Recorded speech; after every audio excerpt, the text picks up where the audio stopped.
हम तो इस मंच से हमारे पार्टी के अध्यक्ष मल्लिकार्जुन खड़गे साहब को यह गुजारिश करना चाहते हैं कि खड़गे साहब, आप एक तरफ राहुल गांधी और दूसरी तरफ प्रियंका गांधी जी को सारा हिंदुस्तान में ये मोदी जी के खिलाफ जंग लड़ने के लिए तैनात कीजिए।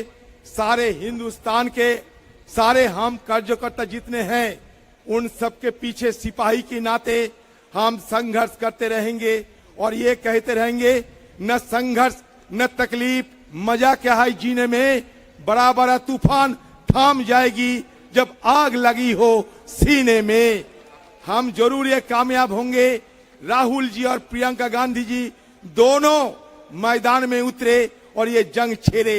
ये सबको पता चल गया कि मोदी जी हमारे जो प्रधानमंत्री है, ये मोदी एक सिर्फ एक कायर की नाम होते हैं। प्रधानमंत्री मोदी सिर्फ एक कायर है और कुछ नहीं। प्रियंका जी सच्ची बात बताएं यहाँ, अगर कायर ना होते तो राहुल गांधी जिस दिन सदन में राष्ट्रपति जी के अभिभाषण पर चर्चा करने के लिए हमारी तरफ से जिनकी नाम पेशकश किए थे हमें, वो राहुल गांधी जी के नाम हम पेश किए थे हमारे स्पीकर साहब के पास, मतलब सरकार के पास। और नियमों के मुताबिक, सदन की शिष्टाचार के मुताबिक, जब विपक्ष के तरफ से सदन में राष्ट्रपति जी के अभिभाषण पे बहस होने शुरू होता है तो हमारी तरफ से जो हमारे लीडर जो अगुवाई करते हैं उनको भाषण सुना जाए और वो सुनने के लिए प्रधानमंत्री सदन में उपस्थित रहे। ये हमारा परंपरा है, ये हमारा सदन की शिष्टाचार है। लेकिन आपने देखा जिस दिन राहुल गांधी जी एक के बाद एक कच्ची चिट्ठा निकलकर एक के बाद एक घोटाला को उजागर करने में सदन के अंदर उपस्थित हुई थी, उस दिन सदन के अंदर मोदी जी बिल्कुल नदारद थे। आपको शायद ये जानकारी मिला होंगे या आप सदन की अगर कार्रवाई देखें तो पता चलेंगे। इसका मतलब ये हुआ कि राहुल गांधी जी की जो भाषण, राहुल गांधी जी को जो शिकायतें एक के बाद एक दर्ज होते थे, मोदी जी की हिम्मत नहीं थी कि वो शिकायत को कम से कम सुन लिया करे। वो भागे हुए थे सदन से। और राहुल गांधी जी की भाषण पे जब सारे देश में और दुनिया में लोगों के अंदर मोदी जी और अदानी के साथ जो नापाक ताल्लुकात है, जो रिश्ते हैं, इस मुद्दे को लेकर जब सवाल उठना शुरू हो चुके हैं तो ये और एक काम किया। वो क्या जानते हैं? राहुल गांधी जी की जितने भाषण सदन में उन्हें रखे थे, ये सारे भाषण को हटा दिया दस्तावेजों से। बजाय क्या है कि अगले पीढ़ी कभी किसी हालत में, किसी अवसर में राहुल गांधी जी सदन में अंदर क्या कहे थे इस बारे में किसी को ना पता चले। तो कितना डरते हैं राहुल जी की भाषण पे आप खुद पता कर लो।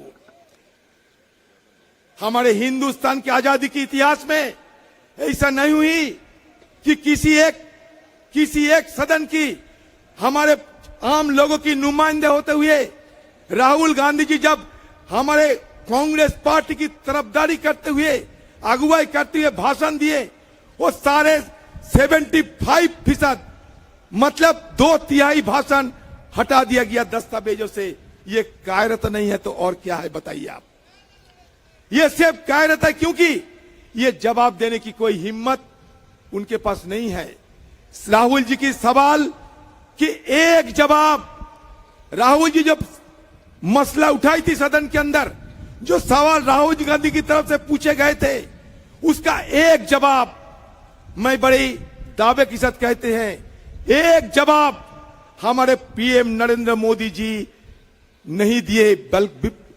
बजाय ये है कि दिखाते हैं वो बाहर 56 इंची छाती वाले एक महापुरुष है, लेकिन राहुल गांधी जी की ये जो तीखी सवाल थे, उस सवाल से उनका 56 इंची छाती सिकुड़ते गए थे, वो भागे हुए थे।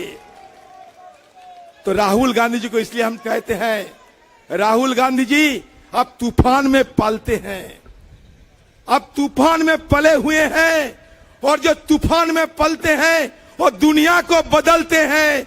राहुल गांधी जी हिंदुस्तान को बदलाएंगे, बिल्कुल बदलाएंगे, ये हम बड़ी दावे के साथ कह सकते हैं।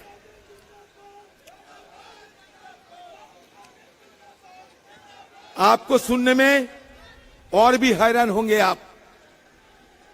सदन में हम लोग बहुत सालों से हैं, आप लोगों की दया और दुआ से बहुत सारे हमारे एमपीज भी हैं, सारे वरिष्ठ एमपीज भी हैं। सदन का नियमों के मुताबिक अगर किसी ने किसी के खिलाफ कोई इल्जाम लगाते हैं, सच ये झूठ की बात है, लेकिन जिसके खिलाफ अगर इल्जाम लगाते हैं उनका ही अधिकार होते हैं इसका जवाब देना। मान लीजिए मैं आपके खिलाफ कोई शिकायत दर्ज करते हैं सदन के अंदर, सदन के नियमों के मुताबिक ये जवाब देने का अधिकार हमें मिलते हैं।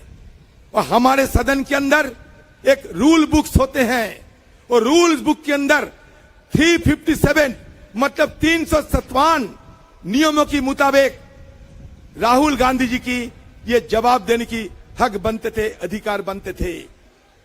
रोजाना हम लोग सदन के अंदर ये गुहार लगाए करते थे कि हमारे नेता राहुल गांधी जी के खिलाफ हिंदुस्तान की चार मंत्रियों ने एक के बाद एक झूठा इल्जाम, निहायत ही झूठ इल्जाम, भद्दे इल्जाम लगाए थे। तो इसके चलते उनका अधिकार बनते हैं कि इनको जवाब देना चाहिए, लेकिन वो मौका राहुल गांधी जी को नहीं दिया गया। मुझे तो कभी कभी लगता है ये रूल्स का मतलब क्या होते हैं, ये रूल्स या फूल्स, ये पता नहीं, रूल्स फॉर द फूल्स या फूल्स फॉर द रूल्स, ये मुझे पता नहीं। आज क्या होते हैं, हमारे लोकतंत्र की धज्जियां उड़ाए जा रहे हैं। मैं बिल्कुल ये कहना चाहते हैं, सदन के अंदर हो, सदन की बाहर हो, हिंदुस्तान की लोकतंत्र की धज्जियां, ये सत्तारूढ़ पार्टी जो आज सत्ता पे आए हैं, इनकी बदौलत रोजाना होते रहते हैं।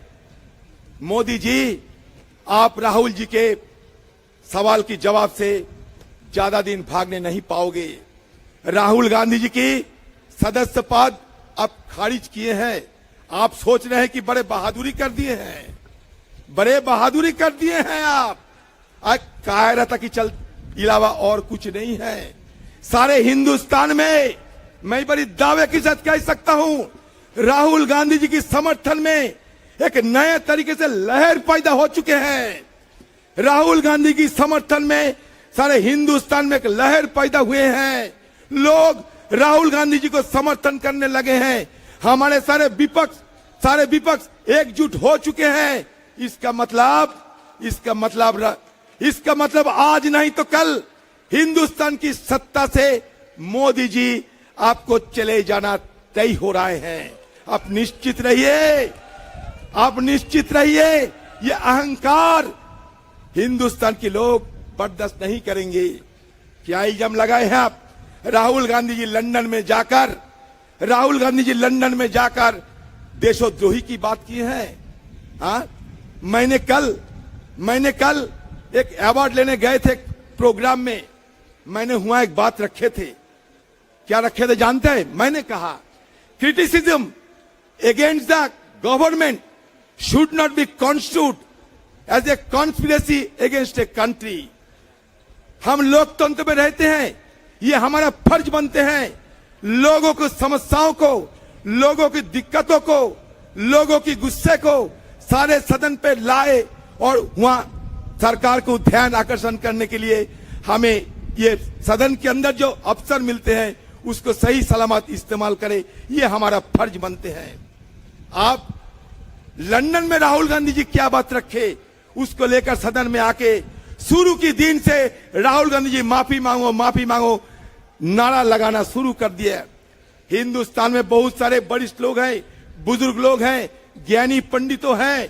कभी आजादी के इतिहास में ऐसा कभी देखे हैं कि सत्तारूढ़ पार्टी खुद सदन में आकर मंत्रियों को अगुवाई में सदन ठप कराते हैं और दूसरी तरफ कहते हैं कि गणतंत्र के सबसे बड़ा महापंचायत होता है पार्लियामेंट, और वो पार्लियामेंट में आकर आप सदन को ठप कराते रोजाना, क्योंकि आपका एक ही टारगेट है, आपका एक ही मकसद है कि राहुल गांधी जी की छवि को धूमिल कराओ किसी हालत में, क्योंकि भारत जोड़ो यात्रा के उपरांत सारे हिंदुस्तान में राहुल गांधी जी की नया अवतार में लोगों ने उनको आविष्कार कर चुके हैं।